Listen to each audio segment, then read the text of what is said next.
Hello friends, welcome to my channel. ఈరోజు మనం జొన్నలతో బ్రేక్ఫాస్ట్ రెసిపీ ప్రిపేర్ చేద్దాం. దాని కొరకు మనం నానబెట్టిన జొన్నలను తీసుకోవాలి. అంటే 12 అవర్స్ కంపల్సరీ నానబెట్టాలి. నైట్ నానబెట్టి మార్నింగ్ బ్రేక్ఫాస్ట్ రెసిపీ చేయొచ్చు, లేదా మార్నింగ్ నానబెట్టి ఈవినింగ్ స్నాక్స్ లాగా కూడా చేయొచ్చు.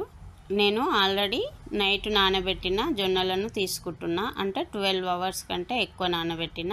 ఇప్పుడు మనం వేరొక గిన్నెలోకి 1/2 కప్పు పల్లీలని, అలాగే 1/2 కప్పు పెసలను తీసుకోవాలి. ఇప్పుడు మనం వీటిని ఒకసారి నీట్గా కడగాలి.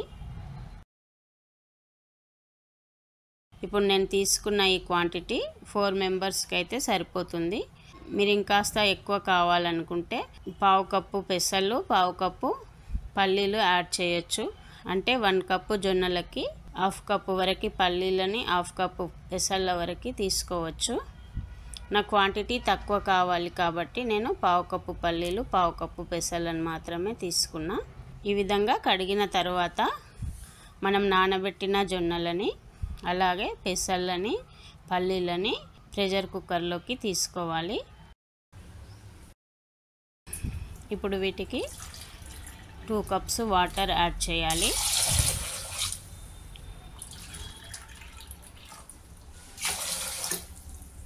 అలాగే 1 టీ స్పూన్ వరకు సాల్ట్ వేసి ఇప్పుడు ఈ కుక్కర్ మూత పెట్టి ఇప్పుడు వీటిని మీడియం ఫ్లేమ్లో అయితే 5 to 6 విజిల్స్ వచ్చే వరకు, లో ఫ్లేమ్ మీద అయితే 3 to 4 విజిల్స్ వచ్చే వరకు ఉడికించాలి. ఇప్పుడు వీటిని ఉడకనిద్దాం.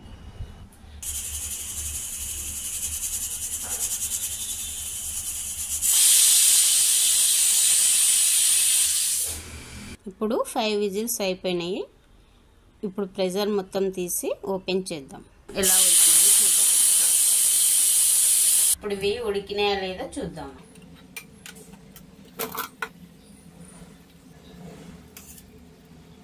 జొన్నలు ఉడకడానికి చాలా టైం పడుతుంది.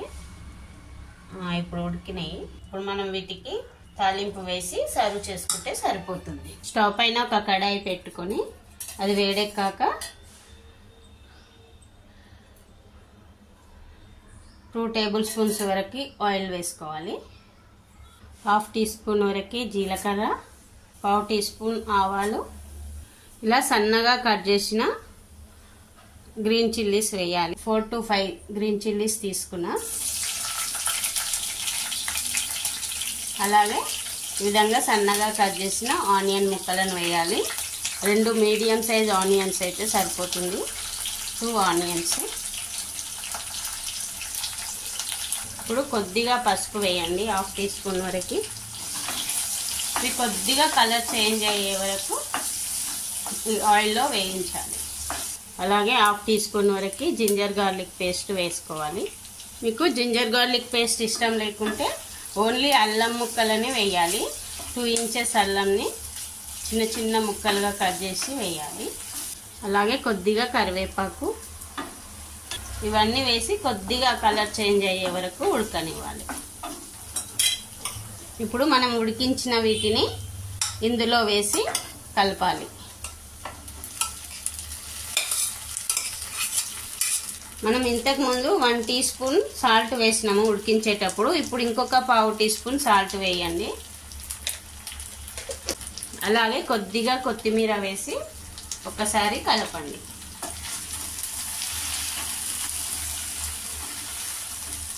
మూత పెట్టకుండా ఒక 3 మినిట్స్ ఇలా ఓపెన్గా ఉడికించండి. ఇందులో కొద్దిగా లైట్గా ఏమన్నా వాటర్ ఉన్నా వెళ్ళిపోతాయి. ఇప్పుడు వీటిని ఇలాగే ఒక 2 మినిట్స్ ఉడకనివ్వాలి. ఇప్పుడు స్టవ్ ఆఫ్ చేసుకొని సర్వ్ చేసుకుంటే సరిపోతుంది. అంటే ఇప్పుడు మనకి జోవార్ బ్రేక్ఫాస్ట్ రెసిపీ రెడీ అయింది. ఇప్పుడు దీనిని సర్వ్ చేసుకుందాం. మీరు కావాలంటే పచ్చి ఆనియన్ ముక్కలతో సర్వ్ చేసుకోవచ్చు. చాలా టేస్టీగా ఉంటుంది. అది మీ ఇష్టం. జొన్నలతో బ్రేక్ఫాస్ట్ రెసిపీ రెడీ అయిందండి. ఈ రెసిపీ కనుక నచ్చితే మీరు ఒకసారి ట్రై చేసి మీకు ఏ విధంగా వచ్చిందో కామెంట్ సెక్షన్లో చెప్పండి. అదేవిధంగా నా వీడియో కనుక నచ్చితే ఒక లైక్ చేసి నా ఛానల్ని సబ్స్క్రైబ్ చేయడం మర్చిపోకండి. ఇంగ్రీడియంట్స్ డిస్క్రిప్షన్లో ఉంటాయండి. Thanks for watching.